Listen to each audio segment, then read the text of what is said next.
This protocol requires that hunters and technicians write down additional information and collect additional samples. This will make it possible to do a more in-depth analysis of the body condition, parasites, diseases, and the general health of the caribou herds. Data sheet. This protocol requires that collectors fill in a data sheet. Data sheets, clipboards, and pre-labeled sampling kits are provided. First, fill in the details on the caribou collection. This includes the animal identification number. This will be the number on the sampling kit. Your name, date of kill,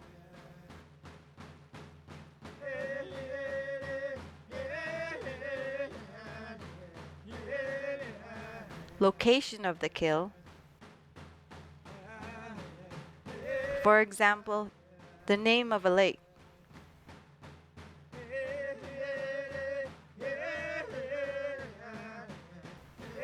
If possible, also record the latitude and longitude. Use a map or a GPS.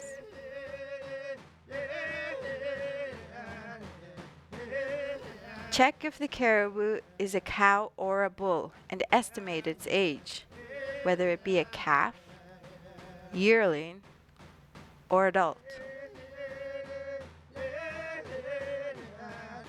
If you are looking at a female, indicate if it had a calf with it. If you aren't sure, check don't know. Indicate if it has milk in its udder and the type of milk. Clear like water, dilute milk, or thick like toothpaste. The next thing to do is an external examination. External examination. Joints.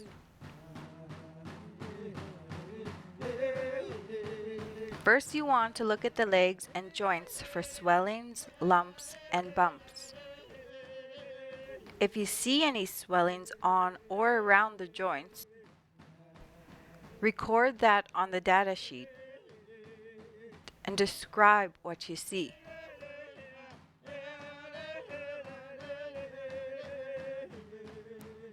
If you find an unusual leg, put it into the sample bag that is labeled abnormality. If you see nothing unusual on the joints, circle fine on the data sheet.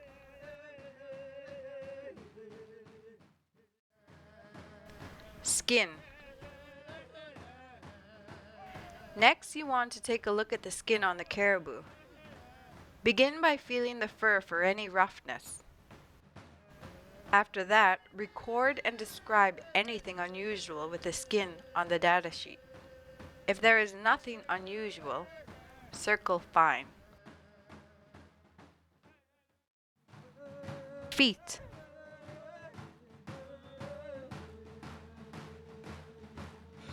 Next, you want to look at the feet and record anything unusual. For example, if the foot is swollen or if there are wounds on the foot.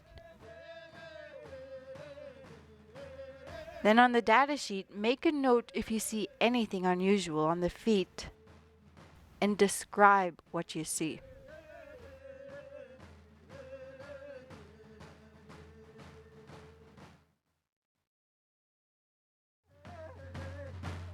Eyes.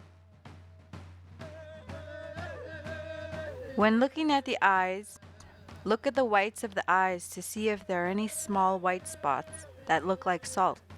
These small spots are caused by a tiny parasite called Besnoidea. This parasite does not hurt people, but can cause problems for the caribou. Record what you find on the data sheet. Next, the jaw can be removed by cutting away the tongue and the muscles that are attached to the jawbone, as described in Level 1 Basic. Attach the jaw tag securely to the jaw. Testicles. Before you skin a male caribou, remove both of the testicles along with the skin, or scrotum, and place in a labeled sampling bag. Testicles will be examined in the laboratory for any signs of disease that may affect male fertility. Freeze testicles as soon as possible. Back fat. Now you can go ahead and start to skin the caribou. Once you have skinned it, measure the back fat as described in Level 1 Basic. Record the depth of the fat on the data sheet.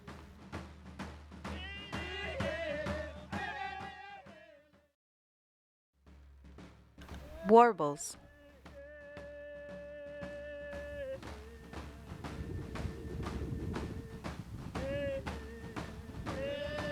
Once you have skinned the caribou, look for bugs under the skin. These are warbles. Warbles leave scars on the skin. Estimate the number of warbles or warble scars on the hide. Then, on the data sheet, make sure to note if you are recording warbles or scars.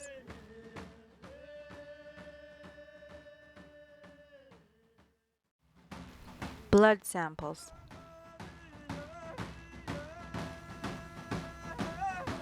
To collect the freshest and cleanest blood samples, wait until you cut the hind leg. Collect this blood on sets of filter paper strips that are provided in the envelope in your kit. Each set of strips looks like a comb with strips on it. Soak the strips in clean, fresh blood so that both sides are covered in blood all the way down to where the strips widen. When handling filter paper strips, try not to touch the part with the blood on it. Once the filter papers are soaked with blood, put them back into the envelope, then into a Ziploc bag.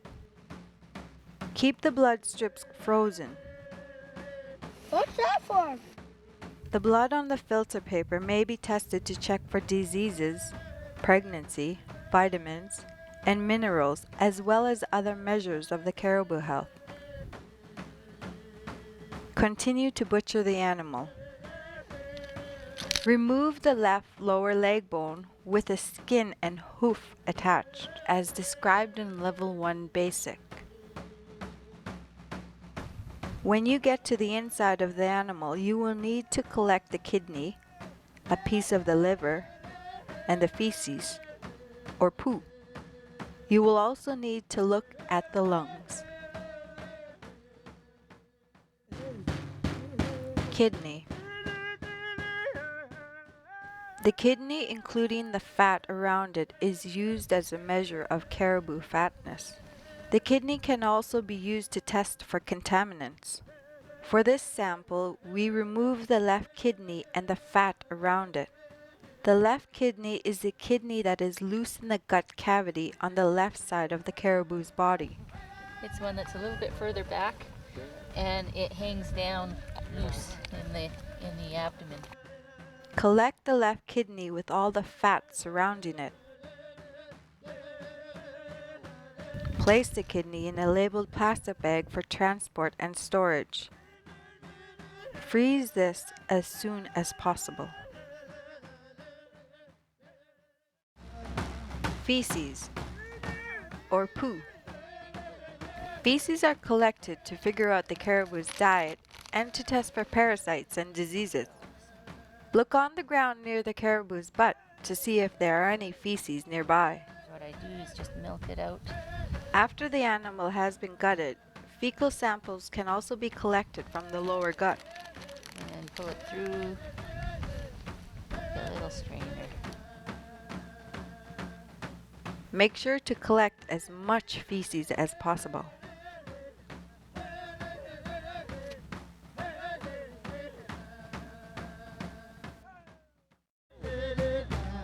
Liver.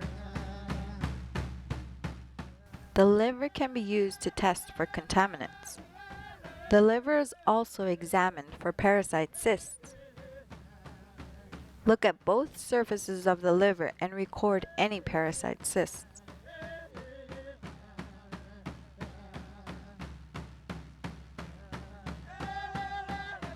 Make sure to give details in the comments.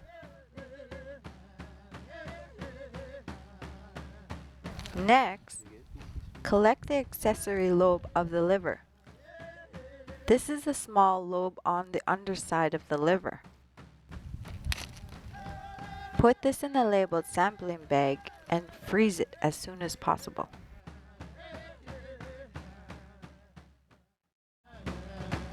Lungs.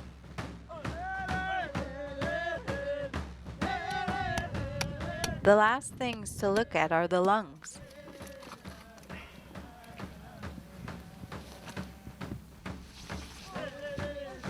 Look on both sides of the lungs for cysts or balls of fluid.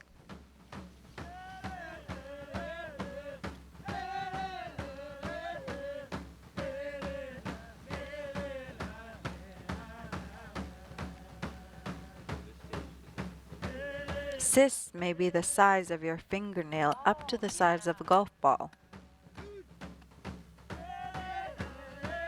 These are hydatid cysts. You should not eat these or give them to your dogs as they can infect people. You'll need to record the number of cysts on the data sheet.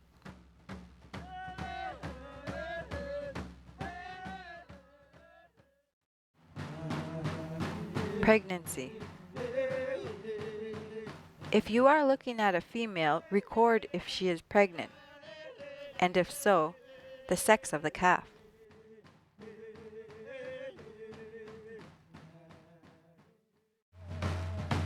Comments. The last section of the data sheet is for comments. You need to fill in this section if you see any unusual things on the caribou. Please describe anything unusual in detail and collect samples into the bag that is labeled abnormalities. Samples will be examined in the laboratory. Finally, once you have finished butchering the caribou, write on the data sheet how fat you think the caribou is for that time of the year.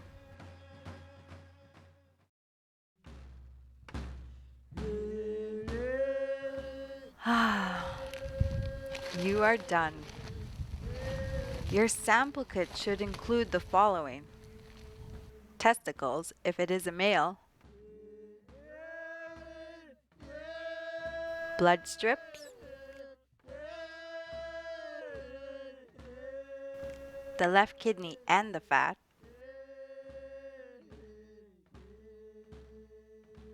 liver, feces, leg bone,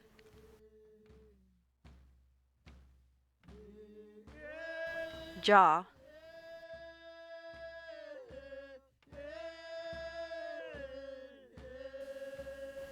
and any abnormalities.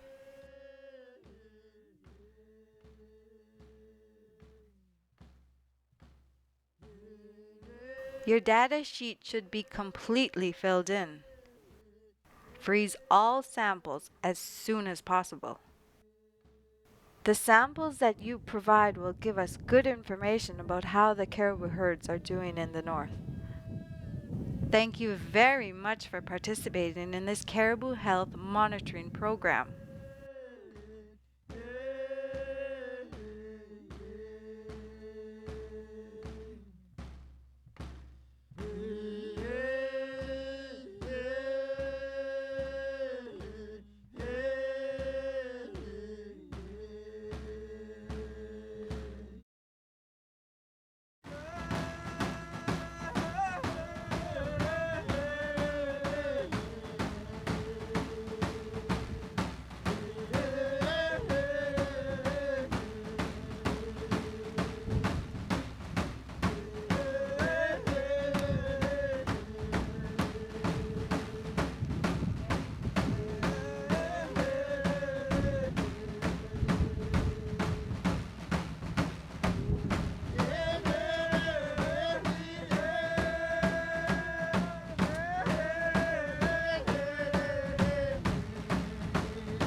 Is that it?